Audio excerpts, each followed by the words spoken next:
એકડનો લીલો પડવાસ કરવાથી માટીની ગુણવત્તા વધે છે. એકડ જમીનમાં ભળતા જ કાર્બનિક દ્રવ્યો ઉમેરાય છે, જે માટીની ગુણવત્તા સુધારે છે. નાઇટ્રોજનનું પ્રમાણ વધે છે.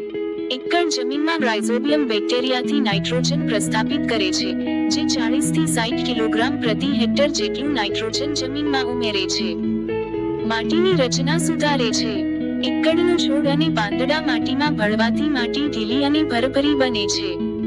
જમીનમાં જળ ધારણ કરવાની ક્ષમતા વધે છે.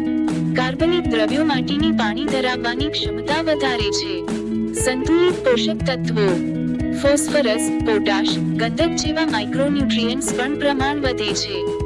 જમીનમાં જીવાણુની સંખ્યા વધે છે. લીલું પડવાસ સૂક્ષ્મ જીવાણુઓ માટે જીવનદાયી માધ્યમ છે. ખેતરમાં ઘાસ અને નીંદણોનું નિયંત્રણ થાય છે. છોડની ઘેરાઈથી પ્રકાશ અવરોધાય છે, જેનાથી નીંદણોનો વિકાસ અટકે છે.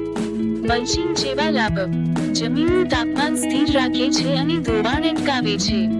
ખેડૂતના ખર્ચમાં બચત ખાતર અને જમીન સુધારક તરીકે કામ કરવાથી બજારથી ખાતર લેવાની જરૂરિયાત ઘટે છે.